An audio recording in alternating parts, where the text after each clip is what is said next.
By our very good friend Brent Hubbs of VolQest's Sit on 3 with lots to discuss, as always, on Rocky Top. Brent, good morning. How are you? Good. I'm doing outstanding. Hope you guys are well on this Friday. Well, we are not doing as well as Kim Caldwell probably is this morning after the Lady Vols' first win over UCONN and Gino Auriemma since 2007 last night.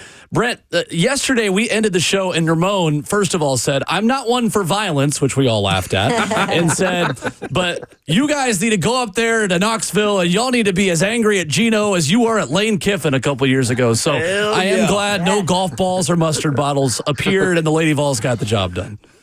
They did. We talked about this a few weeks ago, I think, about they were going to get one somewhere. They were going to beat somebody they, quote, weren't supposed to beat. And to their credit last night, they made every play offensively down the stretch. When you look at what they did, they made 5 of their last 6 field goals, and the one miss they got an offensive rebound on. They just really they made the plays. And, you know, to win close games, to learn how to win close games, Hall of Fame coaches will tell you, and Philip Fulmer, one of those, you got to be in enough of them to learn how to win and knock the door down. And they've been in a bunch of them this year. And then the ability to kick the door down at home last night was a terrific night for Kim Caldwell and her basketball program. Says a lot about the direction they're going, and it says a lot about where they are right now and what they can be over the course of the next 6 weeks. It's amazing how much some of those players have improved. I mean, Z Spearman looks like a different player now than she has in some of these other big games. And Brent, it's amazing. You look at their losses. I mean, a lot of games have just come down to the last possession and the ball's just not gone in. You think about how different this season could be for them. And, you know, they get a last-second shot against Oklahoma or against LSU. As they kind of learn how to win, Brent, like how good can this team still be this year? Because it seems like they've got a lot of talent, a lot of potential to win now. Well, and I think that's what Kim Caldwell's always believed in. She's from the first part of December, she's believed that the ceiling for this team is high, but to get to that ceiling, they've got to raise the floor, meaning they've got to limit the mistakes that they were making in critical times and in critical situations. And last night they did that. They did not have a meltdown quarter. They didn't have a meltdown 2 or 3 minutes to end a quarter. They didn't have reckless, careless turnovers. They didn't foul, and give points away. That they did all the things she's been asking her basketball team to do last night. Now you got to learn how to deal with success, and that's the beauty of building your program and the growth of a team is now how do you handle success? You got a quick turnaround. Everybody's telling you how great you are today. That's all they're going to do all day today, and then you got to get on a plane tomorrow and go to Baton Rouge and take on LSU. So.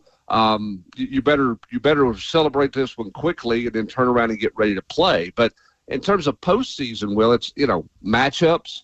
We know what postseason basketball looks like. So much of this is about a matchup and how it fits and how all those types of things. And I think UConn's a good matchup for Tennessee. They don't have great size inside, and Tennessee took advantage of that. And now they're going to go play great size on Saturday or Sunday. Can they handle it better than they did the first time these two teams played in Knoxville? But it's certainly fun to see where they're going right now.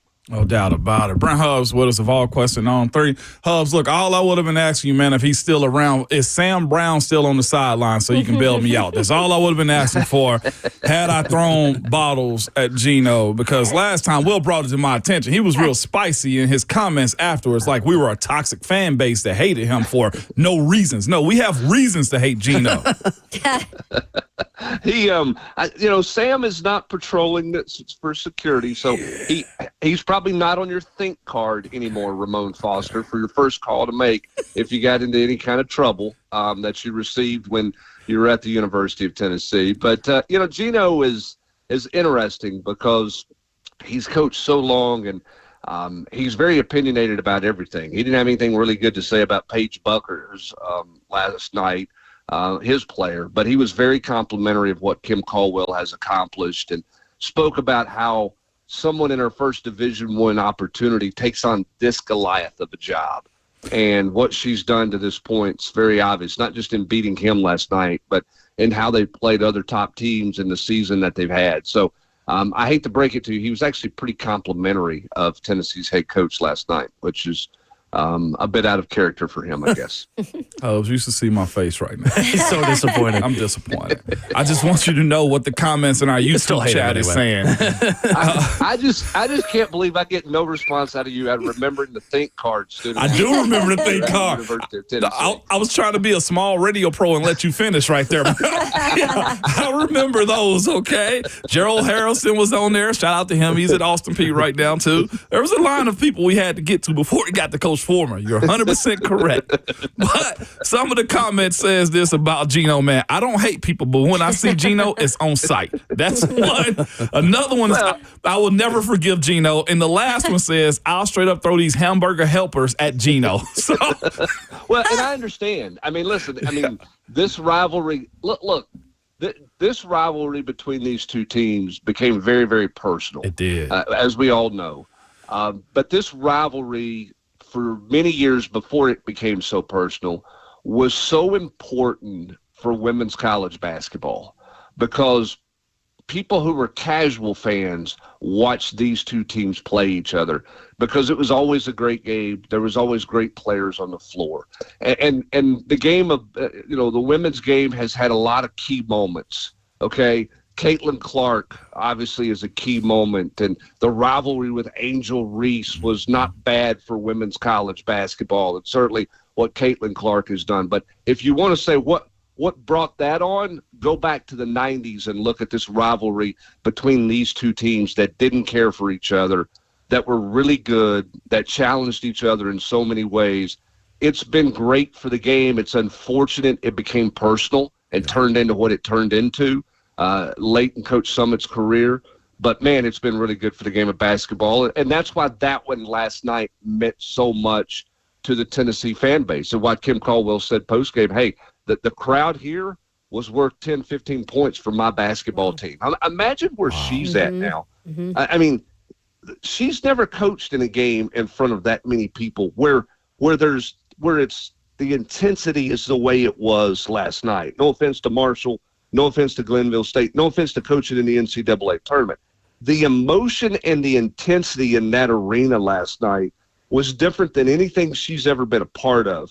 And the demeanor and the control that her team played with her leadership down the stretch is why a lot of Tennessee fans are so excited about not only the future, but the now with this team.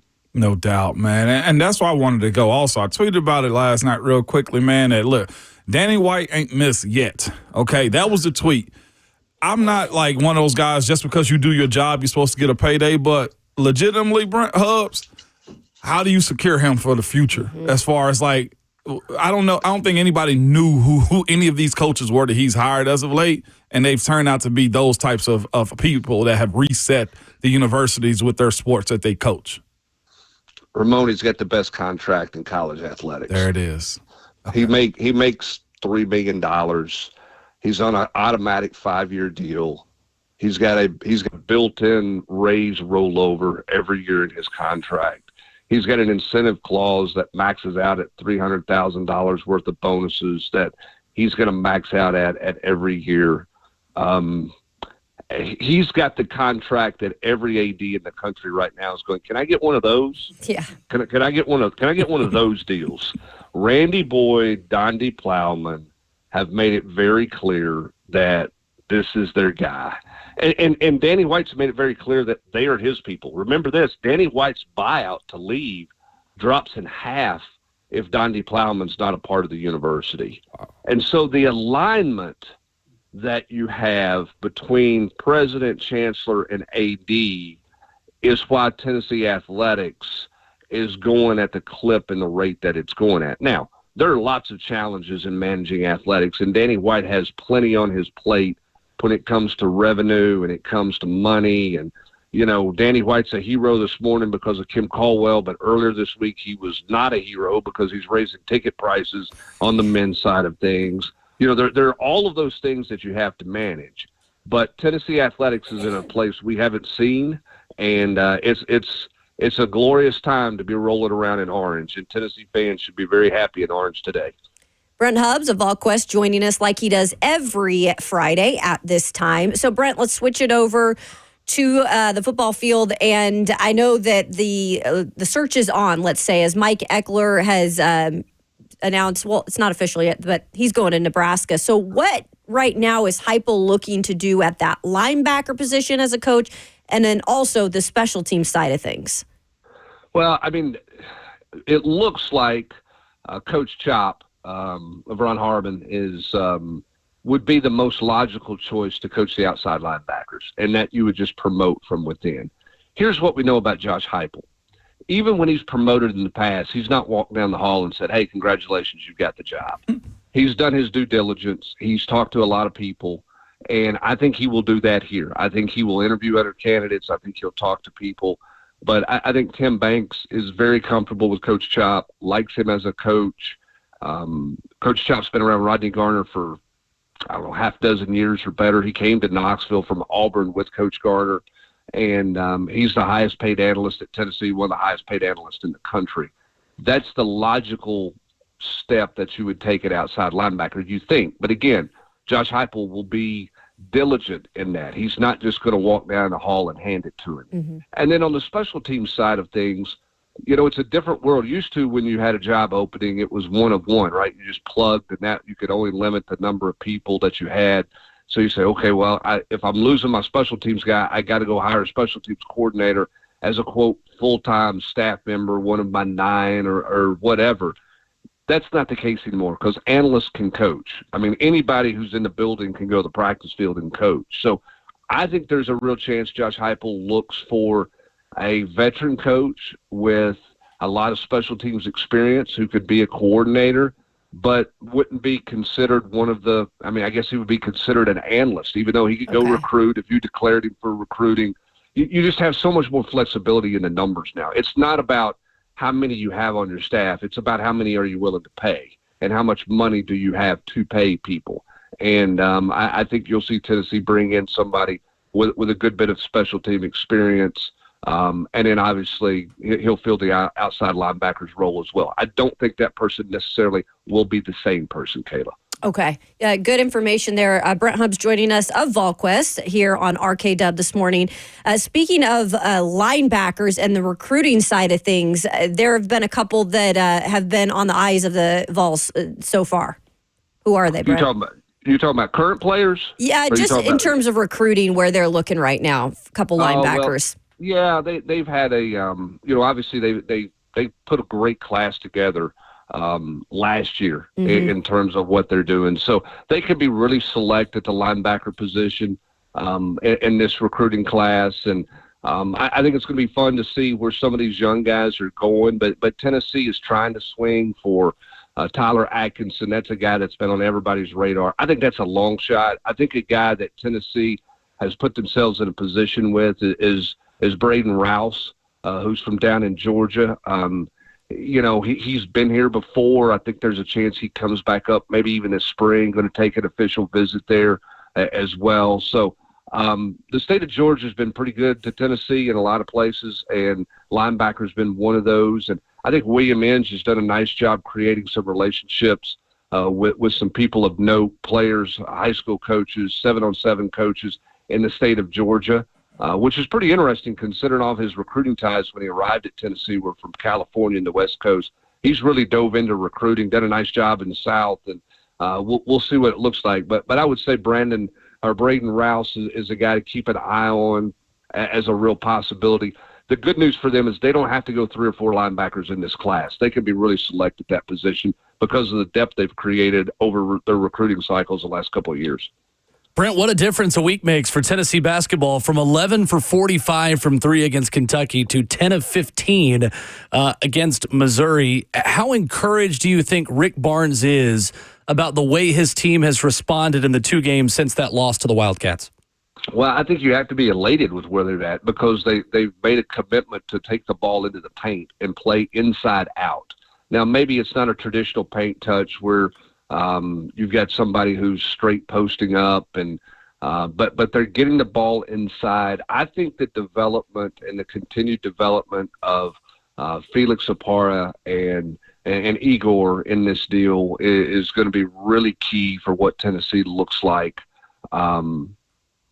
down the stretch here, because I think you got a chance, and I'll be curious to see how they play tomorrow against Oklahoma. But I think you get a chance to really see some evolution. Okay, so I mean, let's look at this here. When you've got Ziegler, Igor, Chaz, and Gainey, and those guys shoot 20-plus threes in a game, that combination of four shoot the ball from the three-point line over 20 times, they're averaging 27%. When they shoot under 20 times, they're averaging 48%. Now, what's the difference there? It's cleaner looks. It's better looks. You look at Ziegler, he was 4 of 4 against Missouri. Why? None of those were dribble, create his own shot. Those were all coming off passes from dribble penetration that created inside-out action. It was assist off of Igor. It was an assist from Gainey on a dribble into the middle of the floor. Defense collapses, kick out. Ziegler's got a wide-open look. So because they're playing in the paint more, it's going to create better open looks outside, and their commitment to scoring in the paint it has a chance to change sort of this offensive approach to where Tennessee's been. The other thing, too, is how much is Rick Barnes going to play the combination of those four at the same time? They've kind of rotated Gainey, meaning when Gainey's on the floor, Ziegler's getting a rest or Chaz is off the floor. How much do they play with those four guys and one big and kind of play four guards and one big guy? Although Igor can certainly play inside, but he's a guy who could stretch. He's a stretch forward. So what do they look like with that rotation? How many more minutes does that rotation get as we head towards March here? He is Brent Hubbs of VolQest's and On 3, joining us Fridays at 7:20 here on the show. A little bit of hoops, a little bit of football, and always a little bit of life with Brent. Brent, we appreciate you, sir. Thank you. All right, guys. Have a great weekend. You too, Brent. You too. There's Brent Hubbs, brought to you by Ascend Federal Credit Union, your financial partner for every stage of life. 615-737-1045. Hit more headlines and give our reaction to the UConn win last night when we come back. High level hoops was played in Knoxville last night. If you weren't locked into it, you should have been. We'll tell you what you missed next.